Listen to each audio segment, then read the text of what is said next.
Hey guys, have you ever heard of reverse therapy?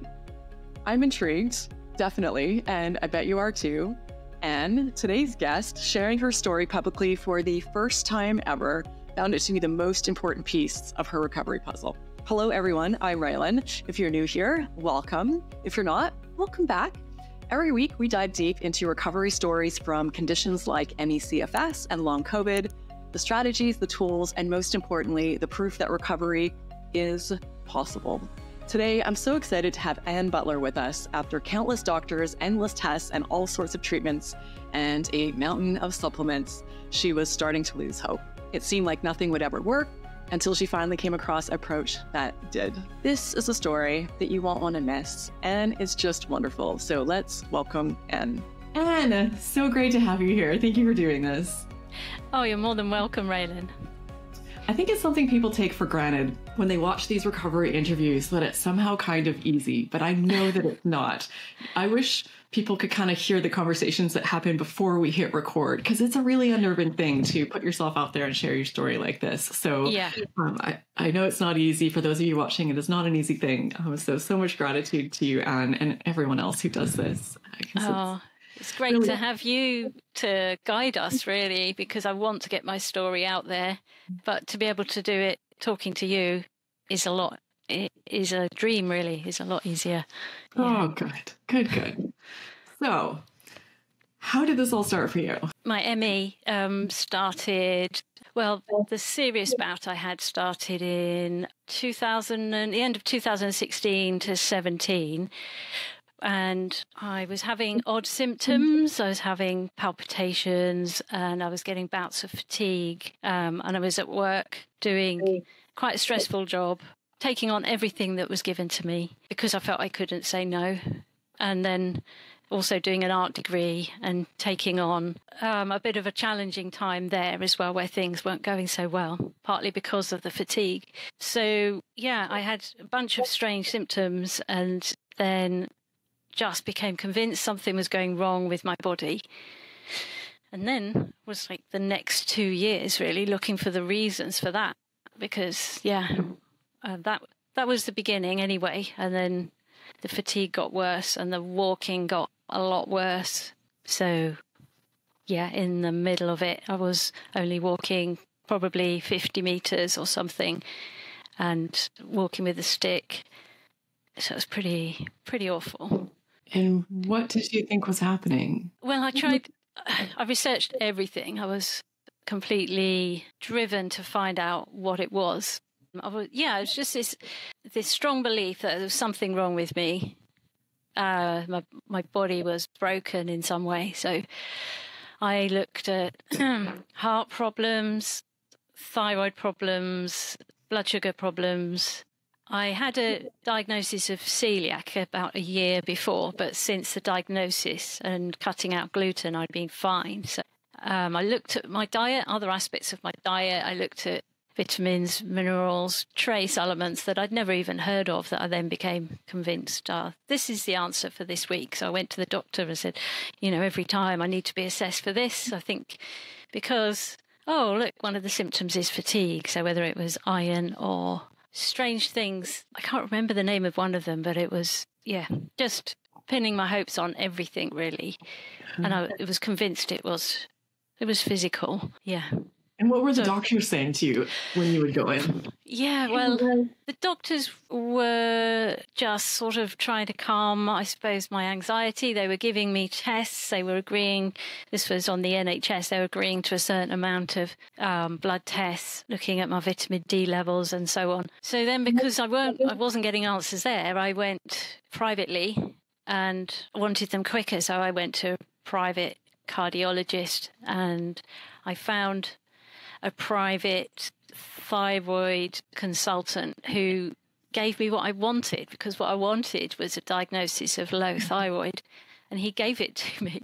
He was quite unconventional in his approach, and I started going on some thyroxine until eventually I overdosed on it because my thyroid levels were normal, so I became hyperthyroid. So obviously that wasn't the answer.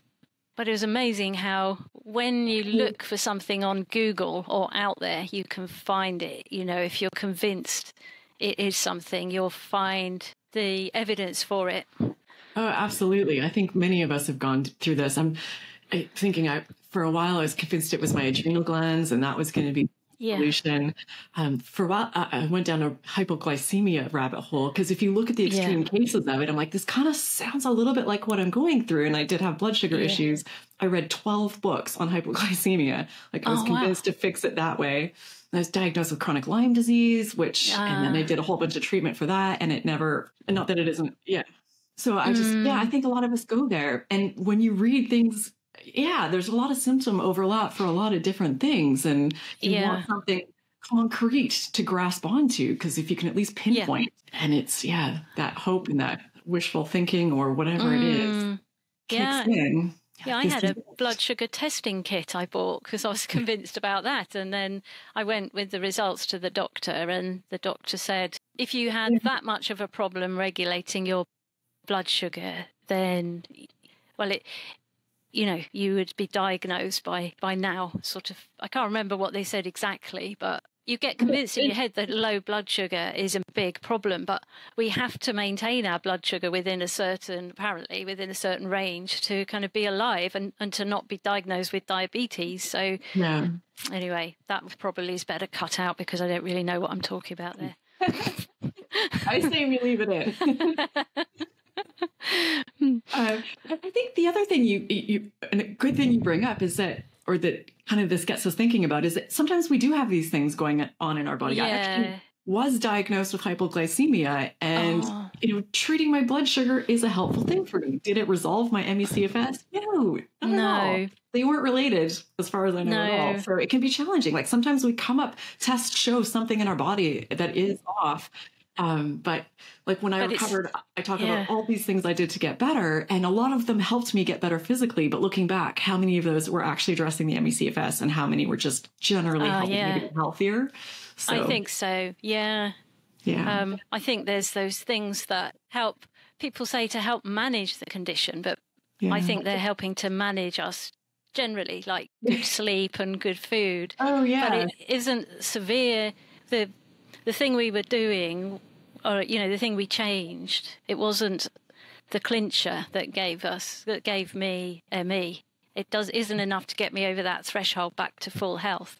So it's something else, isn't it? And then you look around at all of these people that are really healthy and they're not with fatigue, and they don't have this complete fixation over all sorts of things. My neighbor, when I lived in Canada, next door to me, was always out on his driveway working on his motorcycle. He was significantly overweight and he always had some kind of alcoholic beverage in his hand. And I was just so frustrated every day that he could live his life and I couldn't. And I prior to getting sick, I was working out 6 days a week, drinking green smoothies and going to yoga. And that's it, those green smoothies. Oh God. Yeah. So it's perplexing.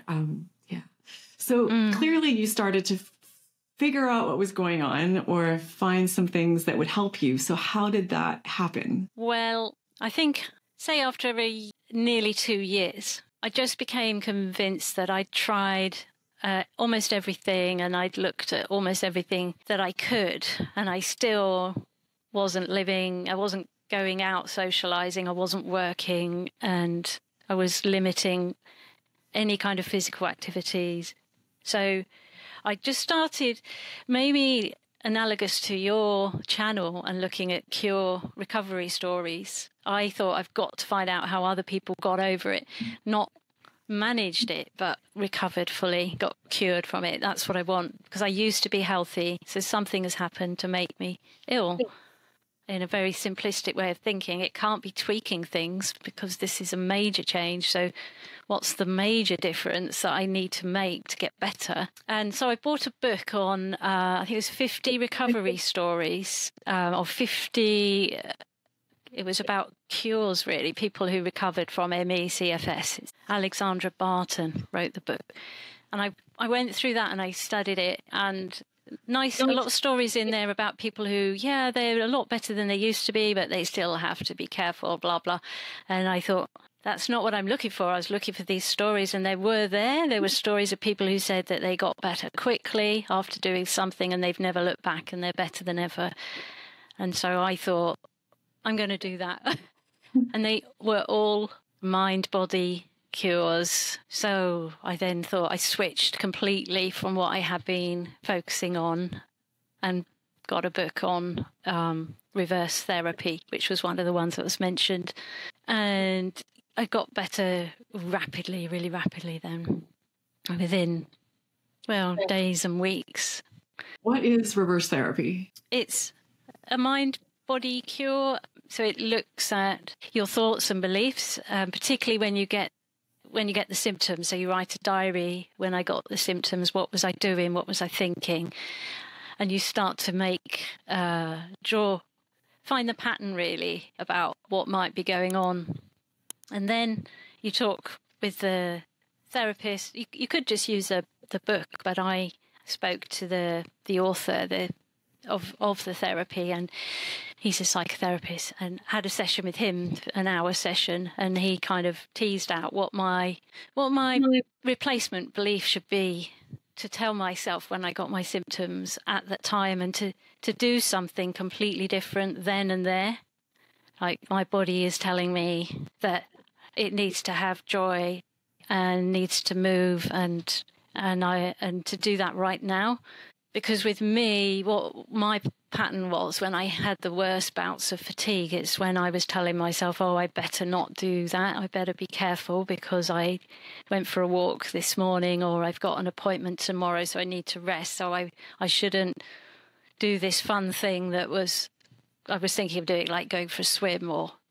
So whenever I had these thoughts about, no, I better be careful, my body just felt like it was giving up. So in those moments, I learned to use this replacement belief that we'd written for me, but it does apply to other people as well.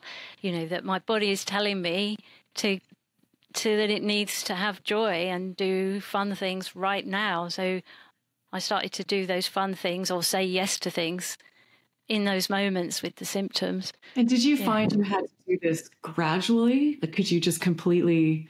I don't imagine it was, I shouldn't run a marathon, and then you tell yourself you can, and then you go. Like, was it something to sort of ramp up, or could you just jump right into things really quite quickly once you started this reverse therapy? Really quickly, yeah. Really? I could never run a marathon. I've never done one. But we talked about badminton, for example. I said, I'd love to just play badminton, and obviously I hadn't done that for 2 years. And he said, well, you could. But then if you felt a bit tired afterwards, you've got to not start telling yourself that's because you overdid it, because that's when the fatigue sets in, and then you think, you go back to square one.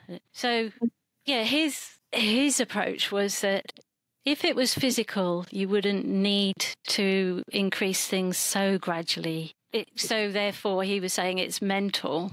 That, like when I was in my group, my CFS group, we did graded exercise therapy. So we worked out, okay, I can walk 100 meters now. And then we did some complicated mathematical formula to increase that by 5% each week or something. And then to the extent that I did it for all my activities, and then it was so complicated working out what I needed to do. So his belief was that, which I agree with now, that if there was a physical limitation that was stopping you from walking more, then you wouldn't need to be so gradual.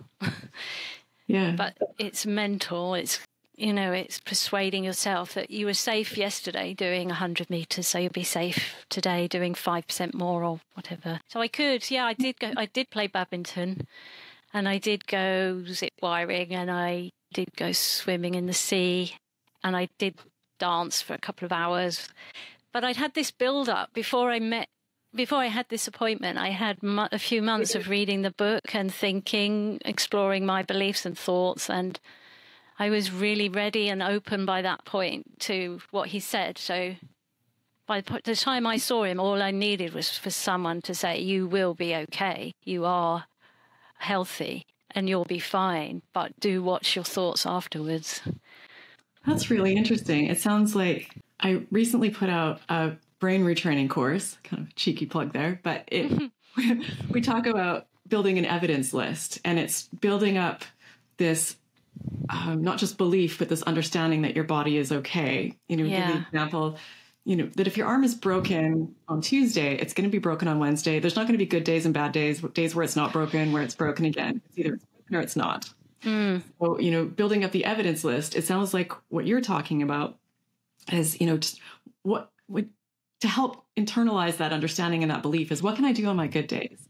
If you can go for a walk on your good days, if you can climb stairs, you can do those things physically any day. So it sounds very much like what you're saying, and just understanding. It's a tough thing. And I know it's scary because people have, symptom flares coming from this, but it sounds like a part of this reverse therapy is, if and when those symptoms come up after, just to be at peace with them and not panic over them. And is that understanding correctly? That's right. Okay. Yeah, definitely. It's normal to maybe feel a little bit tired sometimes after working out, or just during the day. We have ups and downs a little, to a small extent, but it's the meaning we give to those. And then if we start saying, oh, I shouldn't do that next time, I should rest now. To me, it was like my body giving up. When my mind was telling me, you're not well, you need to be careful, my body just thought, well, I'll give up then, because the person in charge, my mind, has given up on me. I now have this belief, like, my body needs to exercise and move around, and it thrives and it heals, and my mind can either get in the way of that or just let it do that. So once you started doing this, how quickly did you get to a place where you felt like you were mostly past this? It was in days I was doing things I thought I'd never do again. I still had some times when I'd fall asleep when I was reading a book in the sun in a chair. And I had another session with him, and he said, well, it just sounds like your body doesn't really want to sit in a chair and read. I didn't do it. And I realise now that that's fairly normal. I said to my healthy friend, this is what happens. And she said, oh, yeah, that would happen to me as well in the sun. And I didn't read. When I was fully convinced, it was 5 months. But when I was nervously doing things that were exactly what I used to do before I was ill and more, that was days and weeks. But there was still a little bit of anxiety there. But yeah, I was just saying yes to everything, really, socially and physically. I'm very happy. I think it changed some deep beliefs I had probably from when I was a child, like, oh, my mum always used to say, don't overdo it, you need to rest. Yeah. So some of these beliefs popped out when I was ill. So it was really rapid because my body was healthy. I did have this idea, because when I was ill, I wasn't walking. I was occasionally using a mobility scooter and using my stick, and I did think my muscles will have wasted. But I had sort of built up regular, this kind of maybe 5-minute exercise or 20-minute exercise. I had built that up, and that just convinced me that, yeah, my body's fine. So there was I think that had helped in having that in the background, a few months of just regaining confidence. I think if I'd have gone straight from not having an exercise routine, this 20-minute walk, to playing badminton, that might have been too much for my mind to believe in. Yeah. Yeah, you know what? Yeah, you've got me thinking about so many amazing things. You bring up really, really good points. Something I've never actually really thought about or ever talked about in a video. Many people know my mom had ME/CFS, severe ME/CFS by the end. And I grew up, this started when I was 5, and I grew up my whole life hearing, be careful, be careful, be careful. If you push too hard, this could happen to you, because her mother had a similar condition. And she's like, one day you just get a flu and you just don't get better. And I heard that for, a couple decades before I got unwell. And sure enough, that is and every time I got the flu, I was terrified. I'm like, what if this is the one every day, if it felt like it was dragging on too long? So yeah, I was primed, I think. I was almost unintentionally, of course, but yeah. Like in training for CFS most of my life. Yeah, I think I've heard that from other people with ME as well. That be careful thing, like your body's fragile. I mean, our bodies are amazing, aren't they? Yeah. Yeah, and it makes you, I think we don't fully understand the genetics, and we might be more predisposed to maybe like our threat assessment systems or the way our, things in our body are wired. But I used to think it was more of a biological thing, like if my mom had it and then I got it, it must be something that was passed on to me at birth. But I think it's a lot more about those messages and the mindset and my thinking and my fear around it that was contributing to things. Anyway. Sound like it, yeah. Something else you mentioned, which is really important, that virtually everyone I talk to says we need to talk about more and do more videos about is, it can be really challenging navigating that recovery piece, even when you know you're on the right path and you're almost recovered or even fully recovered. Like, it took me a good couple of years to be at peace with this, understanding what's normal, like falling asleep while reading a book, being tired after, playing a sport. I just felt like anytime I had symptoms of fatigue or not feeling well, I'm like, oh no, is this it? Is it coming back? I'd go on a long hike with my husband and we'd come back and I'd be tired and I'd be panicking and I'd look at him and he's passed out on the couch. It's normal, but I think it's a challenging thing to become at peace with these symptoms when they've been triggering for you for so long. Totally. Yeah, I think they are. Yeah, I think in my head there's a difference between tiredness and fatigue. So I got to develop some quite strong beliefs, I suppose, that fatigue is more mental. That kind of really drained feeling you get where there's nothing wrong with your body, but you just feel awful, like all the energy's being drained out. I think for me, anyway, that comes from my thoughts and they're really limiting beliefs. I have these conversations. I can be a bit of a pain to go for a walk with, because after a walk, someone might say, oh, I feel like really weary now or really need a sleep. And I say, well, I don't, because I think after a walk, I might not want to carry on walking, but my symptoms related to the walk would be maybe aching muscles the next day, but fatigue wouldn't come from a walk because I love a walk. It gives me energy. So yeah, after a long walk, I can totally sort of make dinner or go out dancing or something afterwards. Right. And I think that's really important, is thinking about, is this symptom a normal reaction to the activity I just did? If I know I'm physically able to do it, then no, I shouldn't be feeling laid out after. I should be able to make dinner. I should be able to, most typically healthy people can. They can have a full day. They can hit straight out to dinner. They can go dancing. They can do all sorts of things. Just what's been so key for me is understanding that piece, that virtually all symptoms are triggered by, our brain, our autonomic nervous system, our limbic system. They're trying to keep us safe and alive. So when you feel tired, that symptom should be triggered after you've done something really strenuous and your body now needs to rest and regenerate. So it gives you that tired feeling. It's trying to get you to sit still for a while so that it can do what it needs to do. So just thinking, okay, is the symptom that it's just dispatched for me, is this a reasonable thing or is it not? And then I think that's a good judge. So that's something that I hold on to. So if I do go on a really strenuous hike or just have, a really crazy week and I'm burnt out at the end of it, I'm like, yeah, look at what you just did. You need to rest. So listen to your body or not.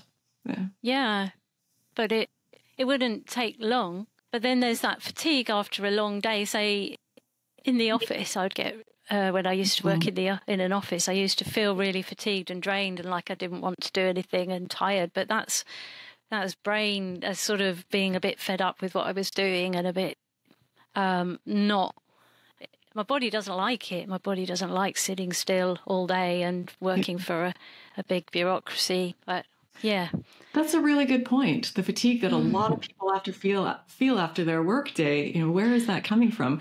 Had they spent that same day with friends or, doing something that they enjoy, would they walk through the door at 5 o'clock and be laid out? Probably not. Yeah. No. And I learned to look at what I was thinking if I did feel drained and fatigued. It was really good because he kind of teaches that the fatigue you feel then at that time, maybe when you've walked through the door or when you've turned something down that you really wanted to do, it's due to your thoughts in that moment not what you did that morning or what you did all day, that kind of drained thing. So they're like messages that something's going wrong. Right. But in ME, we learn this thing about pacing was the worst thing I did. Because you kind of learn that you have like a limited amount of energy and you deplete it during the day. It totally doesn't work for me like that anymore. I could get more energy if I do something I love, and I'll keep going until I'm tired. And then it's normal to be tired at bedtime. But the massive thing I learned was that energy potentially is limitless, apart from sleep that you need. And it just was a game changer. But it is a lot about your choices, how you live, I think, what you say yes to, what you say no to, how you do things. I used to do things because I felt I ought to do things or to make people more, to please people. That can be draining. Yeah, that was another. I learned a lot. I learned a massive amount. And it's just great to have the opportunity to share it, really. So this is a really different way of looking at healing, obviously. Radically different than what most of us grew up believing, what doctors told us, the world told us about how our bodies work. So, when this all first started, if someone told you that this is going to be what you needed to be fully better, what would you have thought? I would have thought, they're not validating my illness. They're saying that I'm making it up. They're saying it's in my head. I would have got quite defensive until I'd done that 2 years of research and became open to the idea that it wasn't physical. So I totally get that people can be quite resistant to that idea. And also, it's very personal, isn't it? This is what worked for me. It might, this is all I can say, really. Yeah, I think you said it well at the beginning of our conversation. You said something along the lines of, I'm going to get the words wrong, but what I heard was, this is a massive physical thing. Like, I need a massive sort of physical intervention to fix this. It's not going to be little tweaks. It's not going to be my mind, which is essentially our brain. Not saying it's in our brain, but yeah. And so many of the programs like you talk about, they all start with education because you really need to understand what's happening. Otherwise, you're going to be resistant to it, and that's going to make it really challenging to work. So it sounds like for you, getting that buy-in first and educating yourself first was necessary before you could be open to this type of approach. Yeah, it was it's not easy to come to terms with the fact that, you're not really helping yourself in how you're being, but also to have enough kind of introspection to look at your thoughts and beliefs. I mean, mindfulness was a massive help because that enabled me to do that. Yeah, I guess everyone has to go on their own journey, and you can't sort of say that one size fits all. So how has this all affected, or has this affected the way that you live your life now that you're past this? Yeah, it's had a massive effect, and I think I've gained an awful lot from this experience, which I wouldn't wish on anybody. It's a horrible illness. The symptoms are real, but I've learned so much about my mind and my thoughts and my beliefs and how they affect my body. So I feel I can do whatever I want to do, and the only thing that limits me is my beliefs. So yeah, it's made me more active than I was before, and helped me be much more confident in myself, in my body and my future, and have more joy, really. That's so amazing, Anne. I'm sorry you had to go through all of this. I know it's way less pleasant than we would like journey, but I'm really excited that you've come to this great place and you are where you are now, and just so incredible that you're doing this and, putting yourself out there and sharing your journey with others. I know people watching will appreciate it. So thank you so much for doing this, Anne. Thank you. Wow. Thank you so much for the opportunity. I also want to send a shout out, like I do in a lot of my videos, to a channel member, Helen Madsen. Thank you for joining the channel. I appreciate your support. I hope you're enjoying the extra perks. Sending massive hugs to you. If you're watching and you would like to learn more about joining, you can click the join button below the video and learn more. So yeah, thank you to all of you watching. Really looking forward to your thoughts and your comments. Please share some love for Anne in the comments. A big thank you for sharing her story with us here today. I hope you enjoyed this video. I hope you got something out of it. And I hope if you have a story to tell, even if you're not fully recovered yet, you might just still be partway through your journey. There's a link in the video description where you can reach out to me and let me know, because people will really appreciate hearing from you, especially people who are still on their journey, because that's really relatable and you still have a lot to share. So yeah, thanks. And I hope to see you in this next video.